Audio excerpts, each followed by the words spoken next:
ચૂંટણીને લઈ પોરબંદર લોકસભા ઉમેદવાર મનસુખ માંડવિયાનો ધોરાજીમાં રોડ શો યોજાયો। ધોરાજીના બાપુના બાવલા ચોકમાં મોટી સંખ્યામાં ભાજપ કાર્યકરો જોડાયા હતા। મનસુખ માંડવિયાએ ખુલ્લી જીપમાં લોકોનું અભિવાદન ઝીલ્યું હતું। આ સાથે આજે ગુજરાત સ્થાપના દિવસે શુભકામના પાઠવી હતી।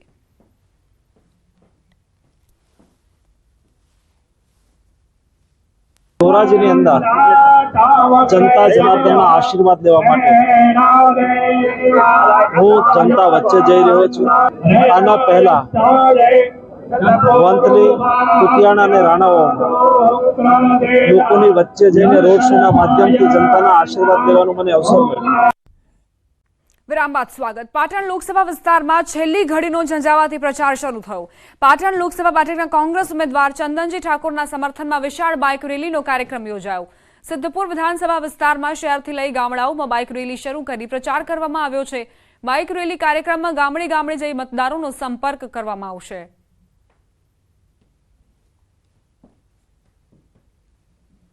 સોખડા હરિધામ મંદિર વિવાદના મામલે જાણકારી। ન્યૂઝીલેન્ડમાં હરિપ્રબોધમ જૂથના સત્સંગીઓનો વિજય થયો છે। ન્યૂઝીલેન્ડ સુપ્રીમ કોર્ટે ચુકાદો આપ્યો। ન્યૂઝીલેન્ડ યોગી ડિવાઇન ટ્રસ્ટ હરિપ્રબોધમ જૂથ સંભાળશે। વહીવટી જવાબદારી હરિપ્રબોધમ પરિવાર સંભાળશે। ન્યૂઝીલેન્ડની સુપ્રીમ કોર્ટમાં પ્રેમ સ્વરૂપ સ્વામી જૂથે અરજી કરી હતી। ન્યૂઝીલેન્ડના સંચાલન વહીવટ સંભાળવા માટે અરજી કરી હતી। ન્યૂઝીલેન્ડ સુપ્રીમ કોર્ટે બંને પક્ષોની રજૂઆત સાંભળી। 2.5 વર્ષ સુધી ચાલેલા કેસમાં ન્યૂઝીલેન્ડની કોર્ટનો ચુકાદો। દલીલો અને પુરાવાઓના આધારે કોર્ટે ચુકાદો આપ્યો। ડિસેમ્બર 2021થી બે સંતો વચ્ચે હતી કાયદાકીય તકરાર।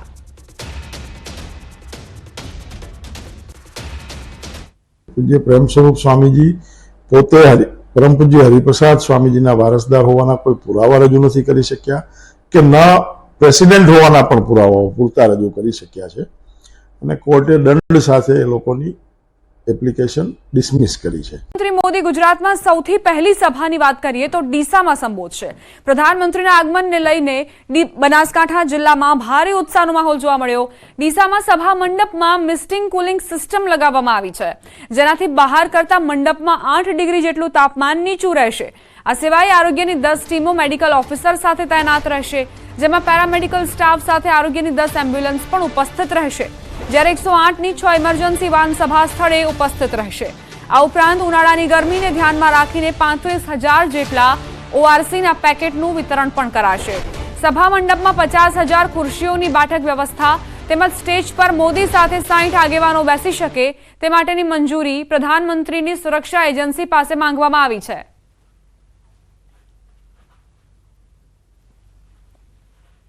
તો પ્રધાનમંત્રી પહેલી સભા ડીસામાં સંબોધવાના છે અને તે માટે તૈયારીઓ કરી લેવામાં આવી છે। પ્રધાનમંત્રીના સ્વાગત માટે કાર્યકર્તાઓમાં પણ ઉત્સાહનો માહોલ જોવા મળ્યો। અહીં જે સભાનું આયોજન કરવામાં આવ્યું છે તે ભવ્યાથી ભવ્ય રીતે આયોજન કરાયું છે। જે બહારનું તાપમાન હશે તેનાથી 8 ડિગ્રી ઓછું તાપમાન ડોમમાં જોવા મળશે અને 50,000ની બેઠક વ્યવસ્થા પણ ગોઠવવામાં આવી છે। ધુઆધાર પ્રચાર માટે ડીસામાં કાર્યકર્તાઓ ઘણા દિવસોથી કામે લાગ્યા હતા અને આજનો આ દિવસ જ્યારે પ્રધાનમંત્રી પ્રચારનો શુભારંભ કરશે। ગુજરાતના સ્થાપના દિવસથી જ પ્રધાનમંત્રી મોદી ગુજરાતમાં પ્રચારની શરૂઆત કરવા જઈ રહ્યા છે।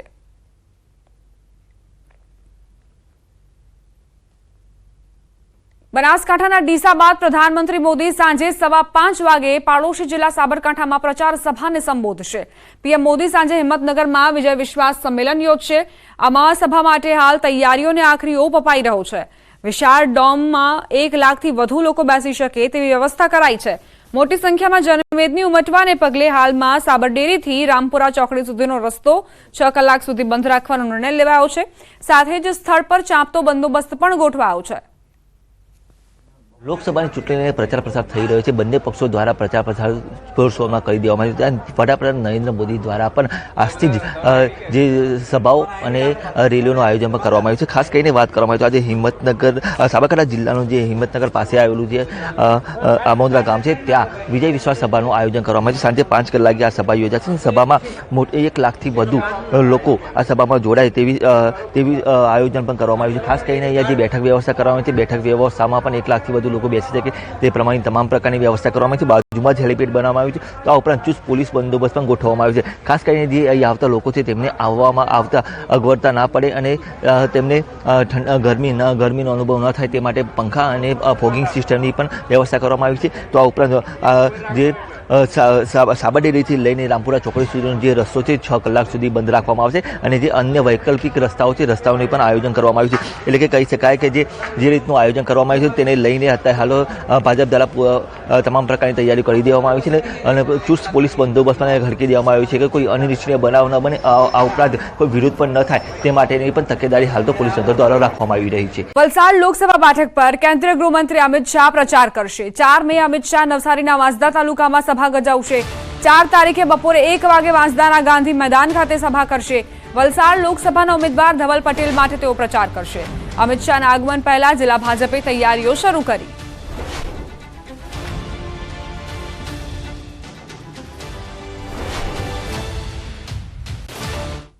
ભાજપ રાષ્ટ્રીય અધ્યક્ષ આવતીકાલે ગુજરાતના પ્રવાસે. જેપી નડ્ડા આવતીકાલે મહેસાણામાં પ્રચાર કરશે. મહેસાણામાં જેપી નડ્ડા વિજય સંકલ્પ સભાને સંબોધશે. આવતીકાલે સાંજે 6 વાગે શહેરના અવસર પાર્ટી પ્લોટ પાસે સભાનું આયોજન કરાયું છે. મહેસાણા ભાજપ ઉમેદવાર હરિભાઈ પટેલ માટે પ્રચાર કરશે. તો દાહોદમાં આવતીકાલે નડ્ડા યોજશે સભા. દાહોદ કમલમ ઓફિસની પાછળ પાર્ટી પ્લોટમાં જેપી નડ્ડા સભા કરશે.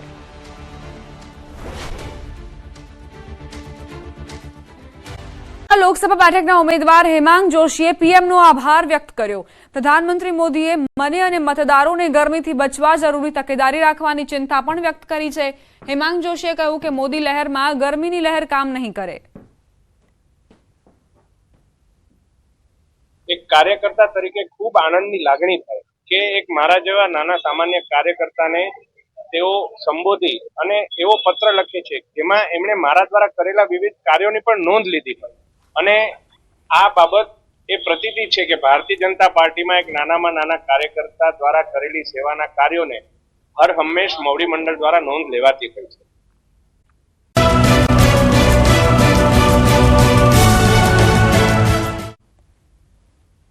આવતીકાલે પ્રધાનમંત્રી મોદી સુરેન્દ્રનગરમાં પ્રચાર સભાને સંબોધશે. આવતીકાલે રાજકોટ રોડ પર આવેલા ત્રિમંદિર સામે વિશાળ મેદાનમાં પ્રધાનમંત્રી મોદી જાહેર સભાને સંબોધશે. આ જાહેર સભાને લઈને હાલ જિલ્લા ભાજપના હોદ્દેદારો તૈયારીને આખરી ઓપ આપી રહ્યા છે. આ સંમેલનમાં સુરેન્દ્રનગર ભાજપના ઉમેદવાર ચંદુભાઈ શિહોરા, રાજકોટ ઉમેદવાર પરસોત્તમ રૂપાલા અને ભાવનગર બેઠકના ઉમેદવાર નીમુબેન બાંભણિયા સહિત મંત્રીઓ, સાંસદ, ધારાસભ્યો, હોદ્દેદારો, આગેવાનો અને કાર્યકરો હાજર રહેશે. આ સભા માટે ચાંપતો બંદોબસ્ત પણ ગોઠવવામાં આવ્યો છે, જેમાં સુરેન્દ્રનગર અને અન્ય જિલ્લામાં 7 SP, 13 DYSP, 31 PI, 98 PSI, 710 constable, 196 મહિલા કોન્સ્ટેબલ, 30 એસઆરપી જવાનો, 322 હોમગાર્ડ જવાનો મળી કુલ 1422 પોલીસ કર્મી ફરજ પર તૈનાત રહેશે.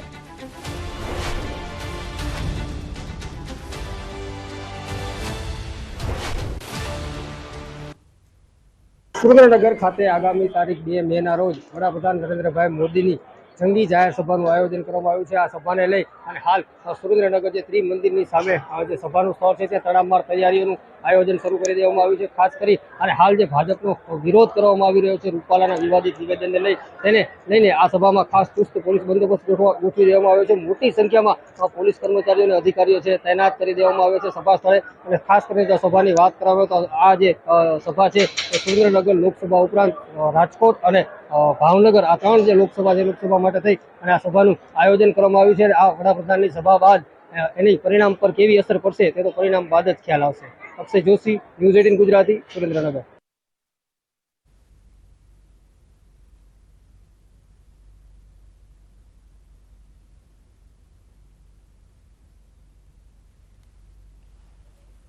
તો પ્રધાનમંત્રી મોદી પ્રચંડ પ્રચારનો આજથી શુભારંભ કરવાના છે. કાલની વાત કરીએ તો સુરેન્દ્રનગરમાં એક જનસભા ગજાવશે અને તે પહેલા જ તમામ તૈયારીઓને આખરી ઓપ આપવામાં આવી રહ્યો છે. સાંસદ સભ્યો હોય કે ધારાસભ્યો, હોદ્દેદારો, સંગઠનના તમામ કાર્યકર્તાઓ જેમની હાજરી અહીં જોવા મળશે. અને એ પહેલા પોલીસનો પણ ચુસ્ત બંદોબસ્ત ગોઠવી દેવામાં આવ્યો છે. 13, 14, 16, 17, 20 મે મોકૂફ પરીક્ષાઓ લેવાશે. જુનિયર ક્લર્ક વર્ગ 3ની પરીક્ષા મોકૂફ રખાઈ હતી. 5,17,418 પૈકીના 2,88,813 ઉમેદવારે પરીક્ષા પૂર્ણ કરી. બાકી રહેલા 2,13,007 ઉમેદવારોની પરીક્ષા લેવાશે. નવા પરીક્ષા કાર્યક્રમ માટે 8 મે થી કોલ લેટર મળશે. છેલ્લી પરીક્ષા 19 એપ્રિલે લેવાઈ હતી. તારીખ 20/4/2024 ના રોજથી આ પરીક્ષાઓ આપણે મોકૂફ રાખવાનું જાહેર કર્યું હતું.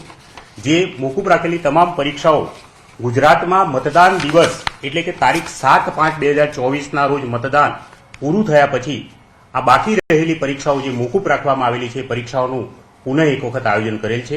અને મોકૂફ રાખવામાં આવેલી 6 દિવસની પરીક્ષાઓ મે માસની 11, 13, 14, 16, 17 અને 20 તારીખના રોજ આયોજન કરવામાં આવેલ છે.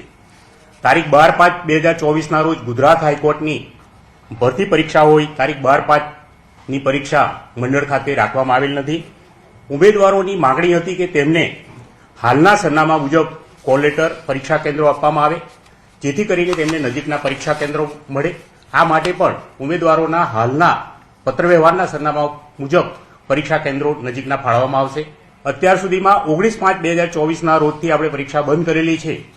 5,17,418 પૈકીના 2,88,813 ઉમેદવારોએ તારીખ 19/5/2024 સુધીમાં ખૂબ સારી રીતે આ પરીક્ષા પૂર્ણ થયેલ છે. બાકી રહેલ 2,31,007 ઉમેદવારોની પરીક્ષા આ નવા પરીક્ષા કાર્યક્રમ મુજબ લેવામાં આવશે.